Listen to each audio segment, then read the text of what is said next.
18번 정도 한 것 같아요. 이제 거의 한 20번 가까이 했는데 12장 마지막 세 번째 12장을 4개로 쪼개서 하고 있습니다. 이 중요하기 때문에 신약의 서신서가 신약 성경 성경의 모든 초점은 누구? 예수 그리스도이다. 이제 지난주에 사도 바울 서신서를 봤는데 이제 다른 사도들의 서신서를 보겠습니다. 야고보서에서 요한서까지만 볼 거예요.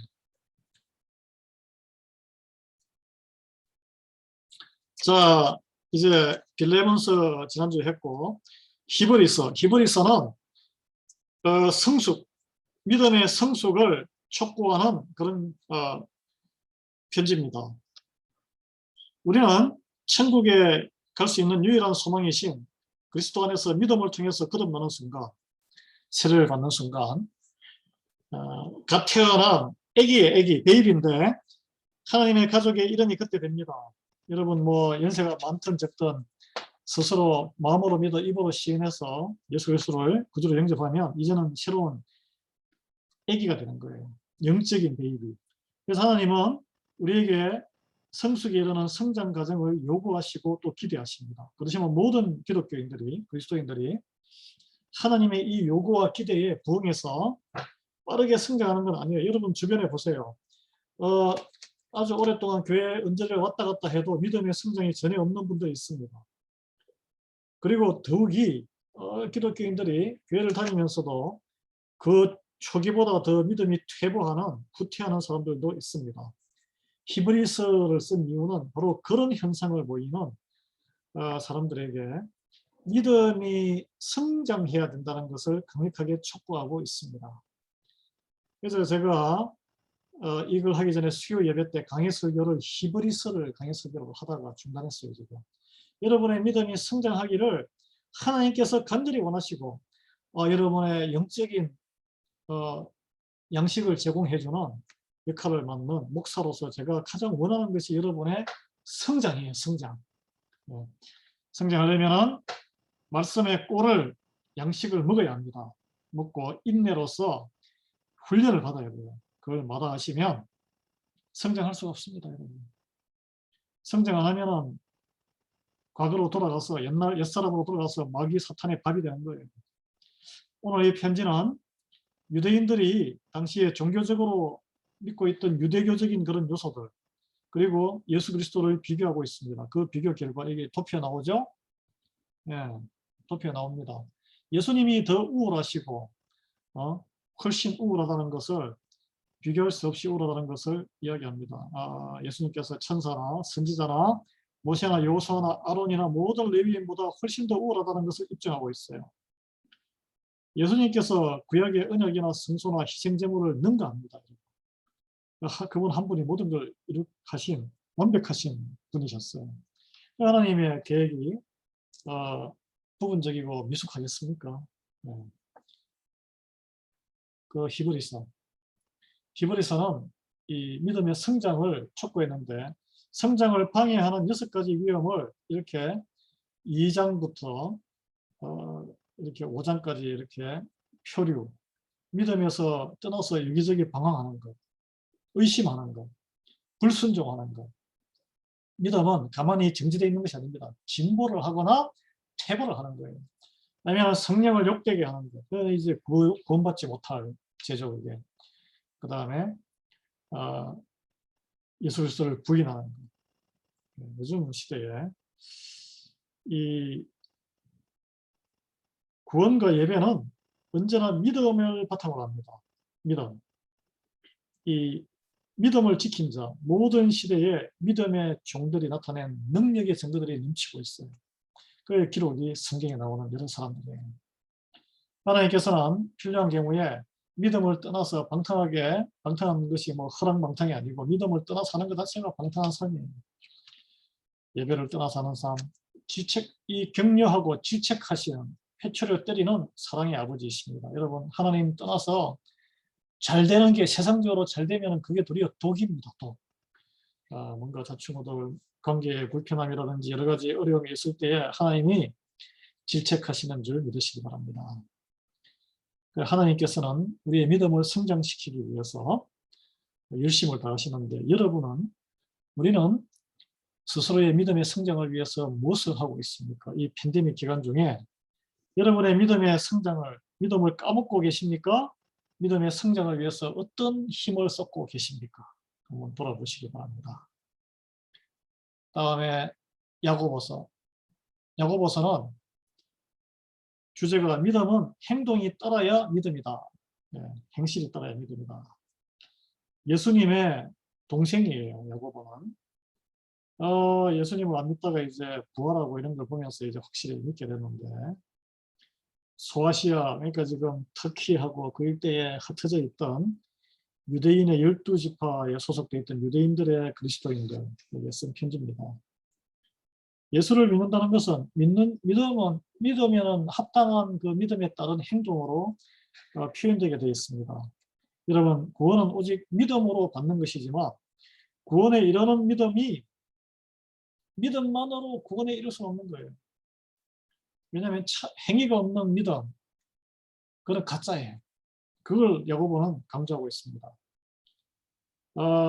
야고보 사도는 구원의 믿음을 소유한 성도들이 일상생활에서 나타나는 차이에 대해서 이렇게 표현하고 있는데, 그들은 믿음으로 시련과 유혹을 이겨나갑니다. 그것도 하나의 믿음으로 드러나는 행실의 선택이기 때문에, 그 다음에 하나님의 말씀에 순종하고자, 어려워도 순종하고자 하는 태도를 보여요. 다른 사람들을 공정하게 대해주고 세상적인 판단으로 대하지 아니하고, 그리고 아브라함과 라합 같이 낯선 이들을, 나그네들, 적대자들을 환대합니다. 그리고 말과 행동을 깨끗하게 정결하게 하고자 하고, 하나님 앞에서 계획을 세울 때는 하나님에게 먼저 뜻을 물어서 기다리는 겸손함을 보입니다. 그리고 살면서 고난과 질병 가운데서도 인내하면서 참으면서 하나님께 기도하고 하나님의 선하신 뜻을 그 안에서 찾으려고 애쓰는 거예요. 여러분, 여기 야고보서에 여러분 많은 그 세상에 귀신들이 있는데, 또 세상에 여러 가지 잡신 이론을 믿는 사람들이, 하나님을 아는 사람들이 많습니다. 하나님의 존재를 믿어요.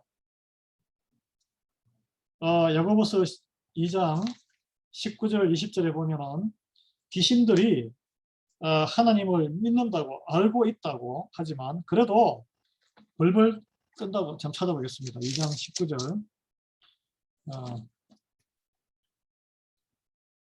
야고보서죠. 2장 19절 20절. 내가 하나님은 한 분이신 줄을 믿느냐 잘하는도다. 귀신들도 믿고 떠드느니라. 귀신들도, 악한 영들도 하나님을 믿고 떠든다 그랬어요. 지식은. 근데 허탄한 사람아, 행함이 없는 믿음이 헛것인 줄을 알고자 하느냐. 근데 귀신들의 이 악한 영들의 특징이 뭐냐면 하나님을 알고 믿지만 믿음대로 행함이 없어요. 믿는 것 따로, 행하는 거는 자기 악한 본성대로 따로. 그렇게 될 때 악한 귀신들이 구원을 받습니까? 구원받지 못합니다. 구원에 이르는 참된 믿음은 변화된 삶으로, 행실로 드러나야 되는 거예요. 그래서 성경에서는 믿음이 그 열매로 평가를 받는다. 그래서 나중에 마지막 날에는 믿음으로 구원에 우리가 문이 열렸지만 행실로 평가받을 것이다. 행실로. 그 믿음은 그 열매로 평가받는다는 이런 참 무서운 말씀이 있습니다. 여러분, 베드로전서. 베드로 같은 경우는 아주 그 믿음대로 살다가 보니 세상과 맞서서 이렇게 상식과 거꾸로 살기 때문에 핍박과 오해와 고난을 당해요. 그런데 여러분, 믿음대로 살다가 당하는 고난과 괜히 엉뚱한 짓, 세상적으로 이렇게 막 같이 부합하다가 같이 맞장구 치다가 당하는 창피와 고난은 다른 겁니다. 믿음으로 이 핍박을 의로운 하나님의 의로운 그런 자녀로 살다가 받는 고난이 진정한 고난이지, 그럴 때에 인내하라는, 인내, 오래 참으라는 것입니다.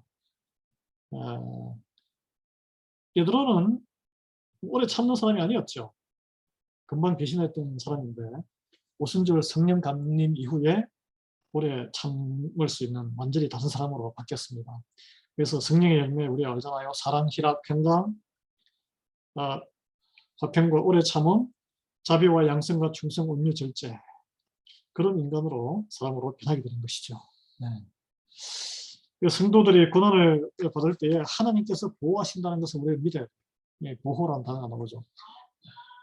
하나님의 말씀으로 우리는 잡고 승리해야 됩니다. 그래서 거룩해지는 과정을 경험해요. 성화, 순종, 복종, 하나님의 말씀에 순종하고 그리스도의 고난을 생각해요. 그리스도께서는 우리보다 더 심한 고난을 하나님을 붙들고 하나님의 말씀을 이루기 위해서 이기셨습니다. 그리고 예수님께서 반드시 와서 우리에게 상급을, 고난을 이기고 견딘 자들에게 상급을 준다는 이 약속의 말씀을 붙들고 살아야 돼요. 그런 소망이 없으면 어떻게 견디겠습니까? 그래서 구원의 이 말씀과 이 계획은 완전하고 퍼펙트 이루어진다는 것을 믿어야 되는 것이 우리 성도들의 믿음입니다. 하나님의 말씀을 확인하고 통찰하게 하고 영적인 성장을 자극해요. 고난과 시련이 있을 때. 우리가 세상적으로 너무 잘 나가고 뭐 아무런 자극도 없을 때 믿음을 탁 까먹게 돼요. 차라리 시련과 고난이 여러분에게 있는 것이 하나님의 축복인 줄 믿으시기 바랍니다. 그리고 세상에 살면서 내가 세상 사람과는 다른 사고방식과 다른 선택을 하며 사는구나. 그럴 때 내가 신분이 나는 하나님의 자녀지. 그걸 어떻게 깨닫느냐. 부닥칠 때, 세상적인 결정을 하는 사람들과 부닥치는 고난과 시련이 있을 때 깨닫는, 그게 배우자가 될 수도 있는 거고 부모나 자녀가 될 수 있는 거고 가장 친한 친구가 될 수도 있고, 저는 친한 친구들하고 그런 그 가치관의 충돌을 많이 경험합니다. 그래서 뭐 딱히 논쟁은 하지 않아요. 굳이 쓸데없는 논쟁하지 말라고 디모데서에 바울이 권면을 했기 때문에 복음은 전하죠. 복음은 전하는데 굳이 뭐 논쟁을 깊이 할 필요 없습니다. 그리스도께서 핍박을 받으셨죠. 그래서 피까지 다 흘리시고 그 피로 인해서 우리가 죄 사함을 받고 구원을 받았다는 것을 우리는 잊지 말아야 합니다. 그래서 모든 그리스도인들은 베드로가 이런 표현에서 살아있는 돌이다. 살아있는 돌이 된 그리스도의 머리인 그리스도를, 교회의 머리인 된 그리스도를 본받아야 한다. 코너스톤, 받침돌이죠. 받침돌, 주춧돌. 여러분, 이 고난이라는 것이 괴롭고 이 하나님을 믿는 가정에서 받는 고난과 외로움이 우리에게 유익한 거예요.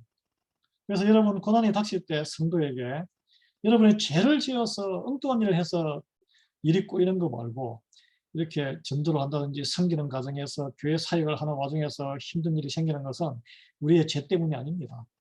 우리를 연단시키기 위해서 하나님이 주시는 상급이에요. 어떻게 보면. 그래서 선을 행하다가 고난을 당하면 인내하고 참으시면 우리 구주께서, 그리스도께서 보이신 본을 따르고 하나님을 영화롭게 하는 선택인 줄 믿으시기 바랍니다. 그리고 우리의 목자 되신 예수님께서 이미 그 사탄의 모든 권세를 다 깨트리고 이기셨기 때문에 Don't worry about it. 우리는 그냥 따라가는 양떼처럼 따라가면 돼요. 목자를 따라서. 베드로 후서는 베드로가 거짓 뚱뚱한 복음을 가르치는 교사들이 교회 안에 그때도 많이 들어와. 요즘 뭐 이단들이 많잖아요. 그들은 그런 표현이 나옵니다. 내일이면 죽을 테니까 흥청망청 먹고 마시자. 죽고 나서 세상이 어디 있어. 지금 하고 싶은 거 다 즐기지. 돈이 최고야. 뭐 그러면서 지금이나 나중이나 누가 나를 판단해. 하나님이 어디 있어. 나와보라 그래. 이런 헛된 유혹을. 뭐 예수님 안 믿는 사람들이 세상적으로 더 잘 먹고 잘 사네. 우리가 세상적으로 잘 먹고 잘 살기 위해서 하나님 믿는 게 절대 아니거든요. 그래서 믿음을 확실하게 마음속에 확정해야 돼요. 반드시 믿음을 거스르는 자들이 나온다는 것입니다. 그것도 교회 안에서 같이 예배를 드렸던 사람들 중에서 배교자가 분명히 나와요. 그거는 베드로 시대도 마찬가지고 지금 이 시대도 마찬가지입니다. 그런 잘못된 가르침을 또 자기를 합리화하기 위해서 가르쳐요. 주변에 퍼뜨려요. 암세포예요, 암세포. 쫓아내야 된다고 베드로는 아주 강력하게 이야기하고 있는데, 이 반면에 참된 교사, 잘못된 믿음 생활을 하는 사람들하고는 거리를 두고 분리해야 되지만 참되게 살고자 발버둥 치고 참된 복음을 가르치는 이들에게는 합당한 대우와 존중과 교제를 해야 된다라고 이야기하고 있습니다. 그 이제 요한 1서에도 이렇게 2서 1, 2, 3서에도 그런 이야기가 나오는데 베드로에서도 그런 이야기를 해요. 베드로, 하나님께서 오래 참으시잖아요. 여러분, 예수님이 이미 재림해버리셨으면 우리는 구원받을 기회가 없는 거죠. 예수님 영접하고 나서 아직까지 재림 안 했기 때문에 우리는 굉장히 복받은 사람들입니다. 믿음을 끝까지 우리가 이 땅에서 숨을 거두거나 아니면 예수님이 오실 때까지 끝까지 지키시기를 권면드립니다. 죽고 사는 문제예요. 그 다음에 요한 1서, 2서, 3서가 있는데 사도 요한이 편지를 짧게 한 번, 두 번, 세 번 썼습니다. 이거는 교제, 사귐에 관한 거예요. 사귐. 교제의 기법. 성도는 교회의 5기능이 뭐라 그랬죠? 말씀, 선포, 가르침, 그 다음에 교제가 포함되어 있습니다. 교제는 하나님과의 교제가 가장 중요해요. 이야기했죠. 사람과 충돌이 있을 때는 하나님과의 교제를 먼저 생각하고 이권관계가 충돌이 있을 때는 사람과의 관계를 그 다음으로 생각하고 자, 첫 번째 편지는 하나님과 교제를 해야 된다고 가르치고 있고 두 번째 편지는 거짓 교사와 교제하면 안 된다 경고하고 있고 세 번째 편지는 참된 교사들과 적극적으로 교제해야 한다고 가르치고 있습니다. 그 사도 요한은 주님과 함께 아주 가까이서 친밀하게 교제했던 가장 나이 어린 사도였죠. 가장 오래 살았어요. 90몇 살까지 장수를 누리고 자연사였습니다. 순교하고. 요한일서 1장 3절 4절에 이런 말씀이 나와요. 우리가 보고 들은 바를 너희에게도 전하면 너희로 우리와 사귐이 있게 하려 함이니 우리의 사귐은 아버지와 그 아들 예수 그리스도와 함께 함이라. 우리가 이것을 쓰면 우리의 기쁨이 충만케 하려 함이로다. 아멘.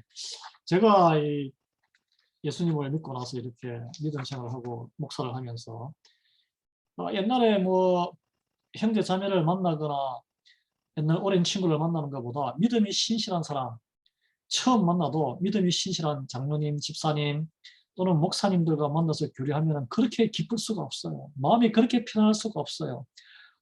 주 안에서 우리가 같은 길을 걷고 같은 피를 그리스도의 피로 나눈 형제 자매구나. 마음의 평강이 되고 서로 격려하고 이런 것이 하나님이 주시는 사귐의 그런 은혜와 평강이구나 그런 걸 느낍니다. 여러분 그런 그 세상적인 그냥 허허허 맛있게 먹고 그냥 그런 것보다 믿음 안에 있는 형제 자매들이 서로 교제할 때 이 신령한 기쁨을 느끼게 해주실 것입니다. 그러기 위해서는 본인이 하나님과의 사귐이 있어야 돼요. 여러분 교제는 뭐죠? 나누는 거예요. 나누는 거. 우리 그리스도인들이 서로 만나서 하나님의 빛과 사랑과 생명을 함께 나눠요. 받은 은혜를 나누고 받은 품성의 변화를 나날이 변화된 모습을 믿음의 성장한 모습을 보여줌으로써 상대방에게 도전도 주고 하나님이 살아계시다는 것을 깨닫게 해주는 거예요. 그래서 이 사귐이 중요합니다. 우리가 하나님을 향한 사랑 안에서 행하고 있는지는 하나님의 백성을 얼마나 사랑하고 있는가를 통해서 알 수 있습니다.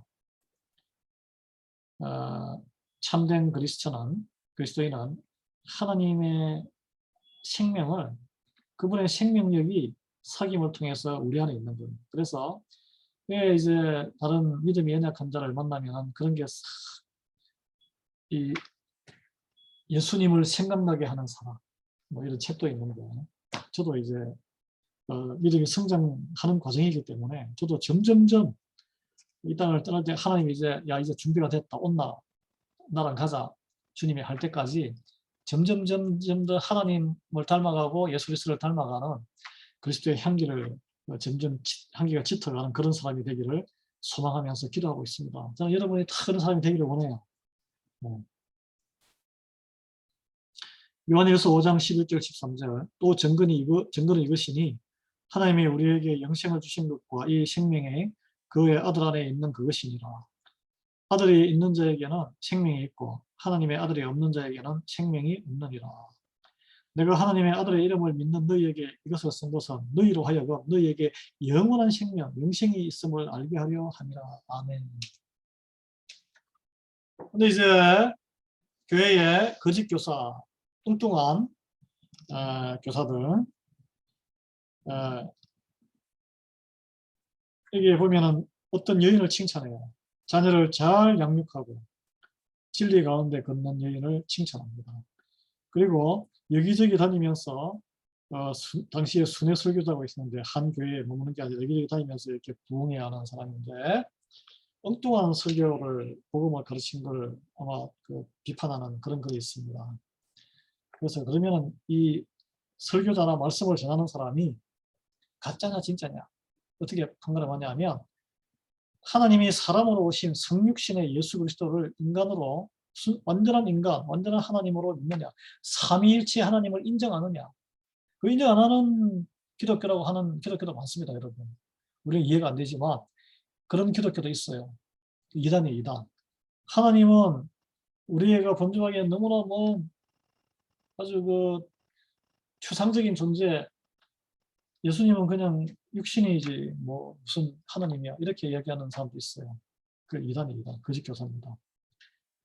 그들과는 대접해서도 안 되고 도와서도 안 됩니다. 현혹되지 마십시오. 요한은 그들에게 인사조차 하지 말라 그랬어요. 악한 일을 방조하거나 동조하면 그 일을 도와주는 것이 되기 때문에 그렇습니다. 하나님이 기뻐하지 않습니다. 서로 사랑하라 그랬는데 아니 그런 일들도 사랑해야 되는 거 아닌가요, 목사님? 이렇게 물어보신다면 예수님의 사랑하라는 이웃을 사랑하라는 명령을 너무 확대하시면 안 돼요. 거기는 넘지 말아야 할 선이 있습니다. 이단이나 음란한 행실을 퍼뜨리는 자들은 징계를 해야 돼, 징계. 기도해야 되겠지만 하나님이 그들이 회개하고 돌아오기를 기도해야 되겠지만 그 동조하거나 감싸 안을 수는 없어요. 그러니까 하나님 나라를 떠나거나 무시하거나 복음을 방해하는 이들을 같이 맞장구를 치면서 인간적인 관계 때문에 서로 그게 격려가 안 됩니다, 여러분. 하나님의 말씀으로 돌아오게 훈계를 해야 되는 거예요. 그게 믿음이 있는 자들, 장로, 안수 집사님, 권사님들의 역할입니다. 그들과 동조해가지고 인간적인 관계를 계속 유지하는 게 하나님을 전혀 기쁘게 하지 않아요. 요한 3서. 이거는 이제 hospitality인데 환대하는 기쁨을 말해주고 있습니다. 이제 낯선 자들과 하나님의 사역을 하는 이들 그리고 형제 자매들을 교회 안의 형제 자매들을 기쁘게 나의 에너지와 시간과 물질과 음식까지 제공하면서 극진히 잘 대접하라는 거예요. 이 가이오라는 인물이 나오는데 그는 경건하고도 후한 적대의 본을 보였습니다. 아마 요한이 많이 대접을 받았나 봐요. 하나님의 사역을 하는 특히 우리 선교사님들이 방문할 때는 여러분 집을 개방해서 극진히 대접하시고 잔치를 벌이시고 그 다음에 쌈짓돈을 뽑아서 그분들을 도와주십시오. 하나님께서 가장 기뻐하시는 일이에요. 반면에 가이오 말고 디오드레베라는 사람이 있었는데 그는 성도들을 대접하기를 거부했어요. 그리고 대접 적대하려는 사람들을 비방하면서 방해까지 했습니다. 하나님 기뻐하지 않습니다. 왜 교회를 방해해요? 그런 질투심을 갖고 있으면 안 돼요. 그 다음에 하나님께 하는 마음으로 다른 사람을 선하게 되었던 데메드리오를 칭찬했습니다. 우리는 데메드리오 같은 사람을 본받아야 돼요. 적극적으로. 옛날에는 우리 부모님도 생각하면 예수님을 믿지 않은 상태였지만은 인격이 있었기 때문에 손님이 오면은 지나가는 박물 장수라든지 나그네가 오면은 밥상을 차려서 사랑방에 머루에 이렇게 한 상 대접해드리고 사랑방 방에 따끈하게 주무시고 가시라고 하고 여기까지 주셨어요. 다시 보지 않을 수도 있는 사람입니다. 나그네를 잘 접대를 했습니다. 이것이 하나님 약한 자, 연약한 자, 공격받을지 모르는 자, 그 하나님의 형상으로 귀하게 존중한 것입니다. 특히 하나님의 일을 담당하는 선교사님이라든지 아니면 방문하는 여러분 우리 교회를 처음 방문하는 새가족 오면은 모르잖아요. 길도 모르고 배고프면은 나와서 이 가까운데 교회에서 밥을 못 주면 식당에 가서라도 밥을 사 먹여야 돼요. 그게 교회를 섬기는 우리 장로님들과 권사님, 집사님들이 하실 일입니다. 저는 그런 경험이 많아요. 여행을 갈 때에 옛날에 집사 때 저 멀리 가면은 거기에 장로님들이 연세 많으신 분이 나가서 교회에서 식사가 허술하니까 나가서 차라도 한잔 하자고 식사도 이렇게 하고 길도 다 안내해주고 어디가 좋다고 꼭 구경하고 가시라고 동네 안내도 해주고 제가 평생 안 있습니다. 하나님의 사람은 이런 사람이구나. 네. 그리고 선교사님이 중남미나 뭐 아프리카 이런 데서 이제 방문해가지고 하면은 서로 점심 저녁 서로 맛있는 거 사드리겠다고 성도들이 줄을 서요. 그런 교회가 잘 되는 교회고 은혜 받는 교회입니다. 근데 새가족이 와도 썰라 오는지 마는지 인사도 안 하고 I don't care에다가 뭐 외부의 손님이 선교사님이 와도 오는 것도 별로 안 좋아하고 돈 든다고 그러면 안 되죠. 그건 교회가 아닌 거예요. 그렇게 되면.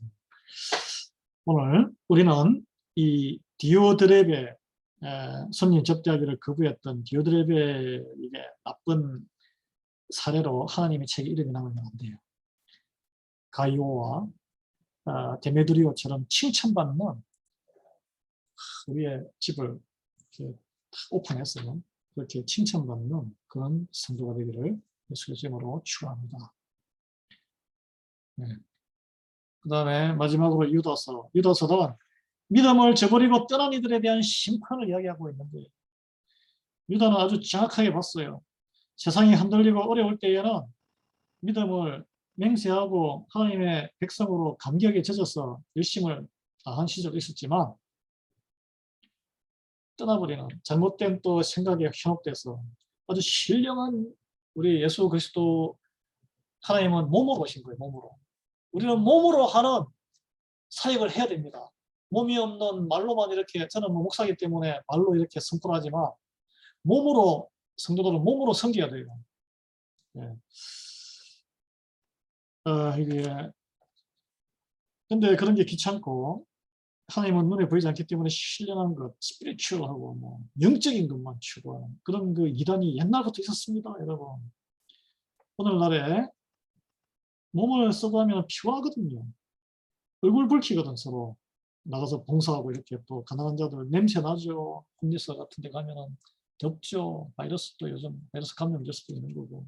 위험을 그런 리스크를 무릅쓰기를 싫어합니다. 요즘 세대들은.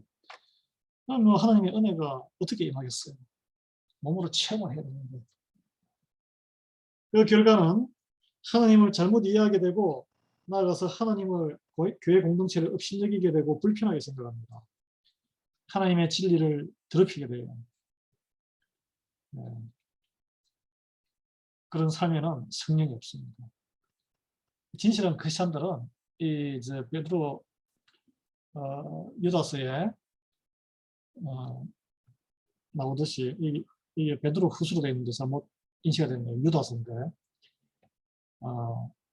잘못된 가르침과 잘못된 행함을 하는 성도들, 믿음을 저버린 이들을 따끔하게 대해야 된다고 이렇게 이야기를 하고 있습니다.